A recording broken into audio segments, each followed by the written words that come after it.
Australia, the innovation nation. Let's have a look. Hello everyone, Florian Heise here, and welcome to another episode of Heise Says.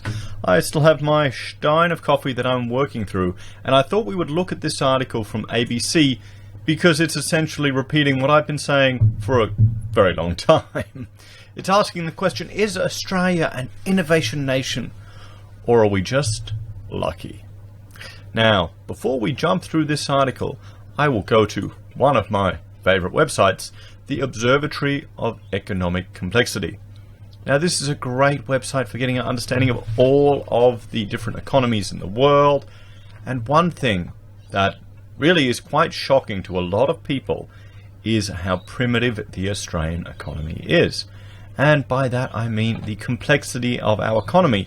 And we can judge that by looking at what we're exporting and how much manufacturing is involved. I mean, iron ore, here you go. It has an export value, an RCA, and a percentage of 20% of our exports at the time of this data was from iron ore. And overall, our economy, we're 59th in the world with regards to complexity. I mean, we're lots of essentially products, simple raw materials, and foodstuffs that we're exporting. Now, what are we importing? Manufactured goods, advanced manufactured goods. I mean, let's compare iron ore to cars. It's a very easy understanding of how much more complexity is in the manufacturing of a car to the mining of iron ore. Iron ore you could have done thousands of years ago with simple hand tools. Today, sure, there's machinery, it's quite advanced, and there's engineers involved in the process, but the end product has not changed that much. It's still a simple product. And the car that we're bringing in, that's quite advanced. There's a whole lot of support industries. There's technology involved in it. All this other stuff comes together to manufacture the car. Iron ore is just a part of it. So that is the issue that Australia is facing. I thought it was funny when people keep saying that we're an innovation nation. Whereas an architect, we try to specify Australian-made products. It is getting harder and harder. We were doing mining jobs where we would spec Australian-manufactured toilets. How many of them do you think are made in Australia now? Just toilets. We had a job where we were retrofitting, upgrading lifts in a high-rise tower, and I was up in the lift motor room and I noticed all the engines, the 40-year-old engines, the motors at the top to take the lifts up and down, were manufactured in Newcastle, and now they were all manufactured overseas, and they only had salespeople in Australia. So let's read through this article, and I think, we'll see.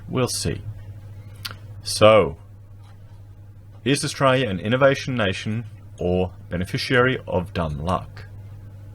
People wasting away in paradise. That's how Peter Garrett described Australia in a Midnight Oil song back in 1982. He was lamenting Australia's complacency and willingness to rely on foreign powers for our economic fortune. Yes. Yep. I would say that's pretty true. I mean, I wonder if he would have realized his political aspirations back then. But a recent Harvard University study shows those lyrics are even more apt now. The latest Harvard Growth Lab Atlas of Economic Complexity ranks Australia 93rd, lagging Kazakhstan, Uganda and Senegal, and only just ahead of Pakistan and Mali. Yeah, guys, that's despite Australia being the 8th richest country in the world, according to the study, with a national per capita income of $54,093 US in 2017. Indeed, while Australia has almost trebled its national income from Harvard's earliest data, back to 95, our complexity ranking has dropped from 57, with 22 of those places lost just over the decade to 2017. Now, the Harvard method, their atlas, is slightly different to the Observatory of Economic Complexity, but, it's saying the same thing. So why do we rank so poorly? It's because Harvard's index measures the complexity of the goods and services we export, and 3 of Australia's top exports are natural resources. In fact, according to the Department of Foreign Affairs and Trade, in 2018, Australia's 3 biggest exports were coal, iron ore and liquefied natural gas, with education and tourism coming in 4th and 5th, before the top 10 was rounded out by gold, aluminium, beef, crude oil and copper. Well, there you go. I mean, there you go. That just tells you the complexity. And our tourism is just because of the weather. And education, we're a cheaper version of the United States. We're English. And would education still be up there if they were actually enforcing the English language requirements for a lot of these foreign students that were coming over? So, even tourism ranks down on Harvard's index of complexity, although it doesn't appear to distinguish between holiday travel and international students, perhaps indicating some lack of complexity in the index. Oh, what a jab there. Economist and UTS industry professor Warren Hogan says it's somewhat inevitable that Australia will rank poorly. One of our greatest strengths in this country is our significant natural resource endowment, partly a result of our size and also our geology, he explains. So our lack of complexity in our exports is largely a function of that resource endowment, largely, but not completely. Canada, Brazil and Russia are also well endowed with natural resources, but are inside Harvard's top 50. All 3 countries have much larger advanced manufacturing sectors than Australia, including aerospace and automotive. And remember that, guys, cars aren't even made in Australia anymore. Holden's gone. It's gone. Professor Hogan says the persistently high level of the Australian dollar during the mining boom has been a problem. The flexible Australian dollar has been very useful cynically to help take some of the heat out of the economy and to help it when it's soft. But that high level is because of the resource exports has hurt some industries. Well, yes, it has. Anyone who is manufacturing any of these goods and services that we're importing here in Australia is just not going to be competitive. It's that simple. It's just not competitive. It's so much cheaper to buy 2 or 3 from China than to get one made here in Australia. So build on what you're good at. But while industries like car manufacturing are largely dead and buried in Australia, there are positive signs that the nation can reverse its slide down the complexity rankings before we fall behind the likes of Liberia, Zimbabwe and Mongolia. I mean, well, Mongolia is actually getting a development boom there at the moment with a lot of natural resources. But Liberia, yeah, we don't want to be in their ranks. Harvard's Growth Lab recommends that countries look at expanding into more complex exports based on the less complex industries where they are already strong. Australia is already doing this in resources, with the nation's industry running some of the most sophisticated mining operations in the world with a strong focus on automation. Okay, that sounds good, but everything that's automating it is imported. And what's the automation going to do? It's going to make it cheaper to run, resulting in less demand for employment. Like we looked at a video earlier today about a gentleman renting accommodation in Blackwater. You don't need it now when the mines have finished construction. So, moreover, the expertise that has developed in the mining sector is expanding into new markets. A case in point is the Hunter Valley-based electrical engineering firm AMP Control. It employs around 1,000 people globally, with 850 in Australia, mainly near Newcastle in New South Wales. The company began by supplying electrical fit-outs for the region's underground coal mines, but Chief Executive Rod Henderson says it has recently diversified into other types of mining, road and rail tunnels, and electronics for renewable energy systems. I mean, good on them, but that's not innovation, is it? Not at all. And that's not really manufacturing, it's supporting construction. We recognized about 5 years ago, when we started to make a real play into the energy infrastructure markets, that we have to be a well-balanced company that not only operates in the mining sector, he tells the money. Well, yeah, that's very smart. With the fact that we're not going to put any large coal-based generation back into Australia, it was obvious to us that it was going to go to a more decentralized generation market, and we've positioned ourselves quite well to take advantage of that. The issue with this decentralized generation is cost increases for consumers, but that's another topic.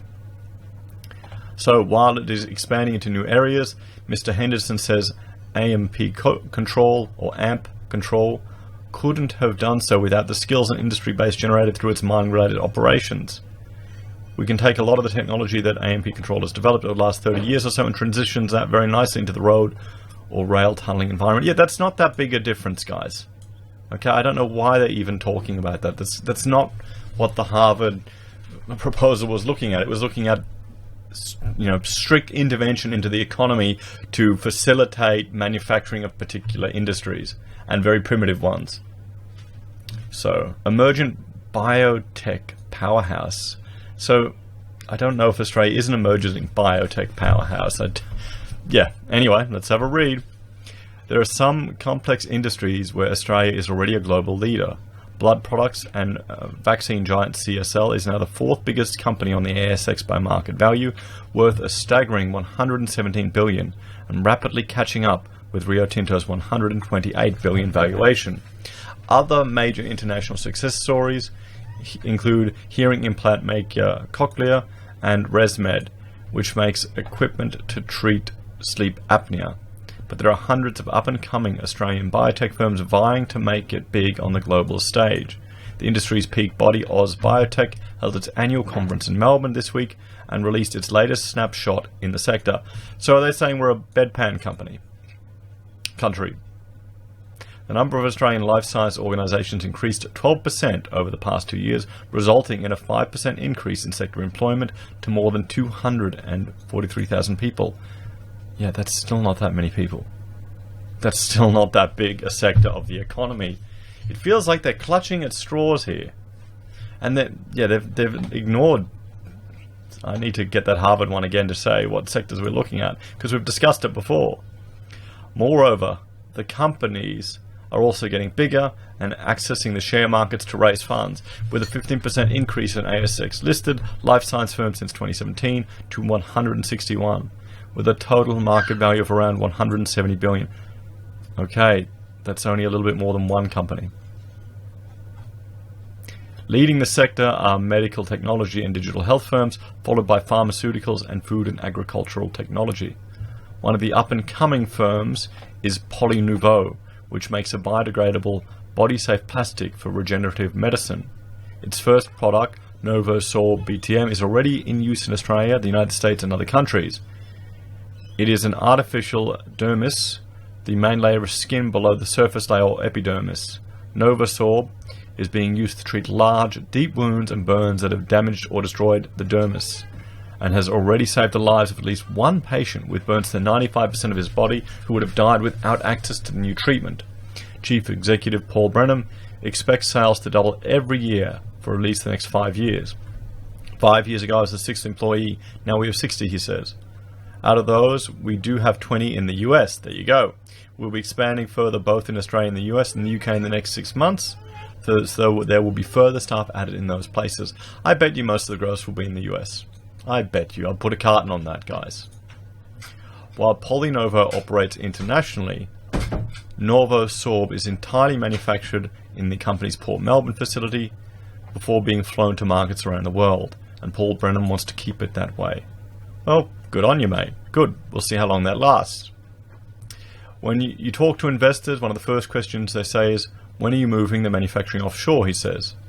I think it will become a cultural norm for Australians to think that way. Yes, it has. Where I challenge that is, we have a lot of smart people in Australia. This is a product that is relatively straightforward for us to make once you understand the process and the details of it. So what he wants to do, why he's keeping it in Australia, is to ensure that the IP doesn't get stolen. Maybe, if you send it over to China. What do you reckon?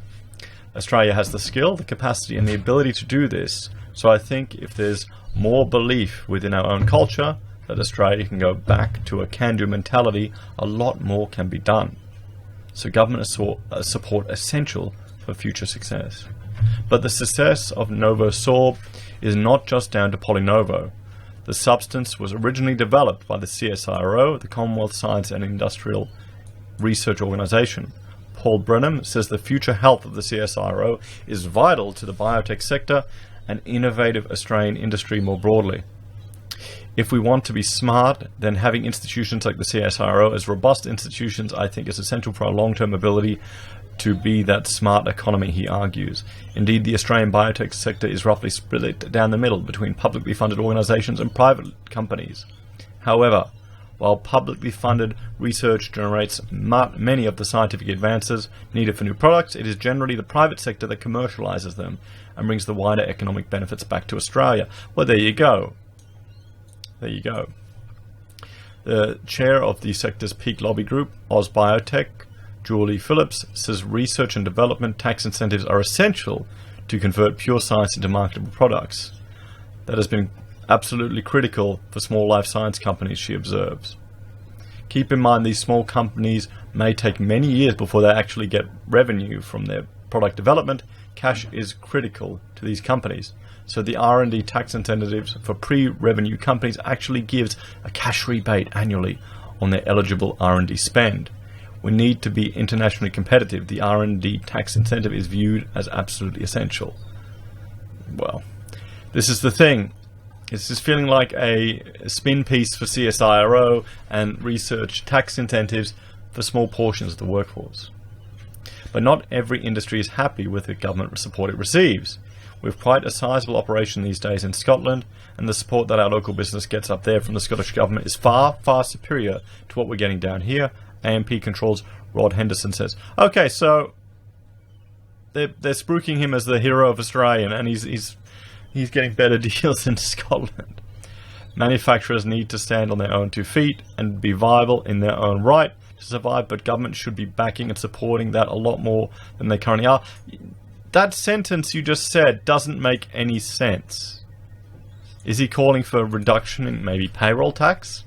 Maybe a reduction in fuel excise? Maybe the government investing in some, traditional coal generation so power prices get down?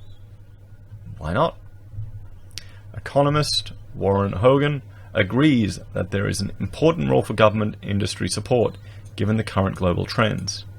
We're in a world where industry policy is quite widespread, to the point where our biggest trading partner, China, is one big industry policy, you could argue, he observes.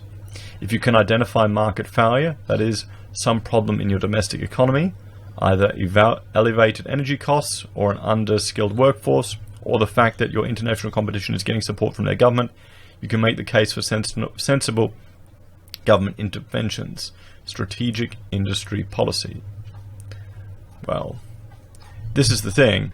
We're competing on a global scale with a mercantile economy which isn't playing by the WTO rules, is it? So it makes it quite difficult for us as a nation, and there is the challenge. So the government can pick winners, but are these winners going to be good for all of us in the end? And this constant push for renewables and sustainable energy, is it just a short-term grab for political votes with long-term consequences that's going to have much more of an impact than all of these few little bespoke biotech companies that they're picking up, or this innovative energy company that went from underground coal mines to underground tunnels and is getting more benefits in Scotland? So, there's some fundamental issues here, guys, in Australia. We're a primitive country. There needs to be more incentives for people to actually value add to products here. What do you suggest? Let me know what you think in the comments. People are putting a whole series of suggestions. I would argue for special economic zones around the country to mitigate red tape and government intervention, to try and spur some manufacturing back in Australia, to think outside the box. Maybe allow government to get out of the way, rather than having the government pick winners that may go nowhere. Anyway, guys, thanks for watching. Like, share, and subscribe. If you like my content and want to help me produce more, I do have Patreon and Subscribe Star link below. I also have referral links that you can use for Amazon and similar things. I appreciate all your help. Take care, everyone. Have a great day.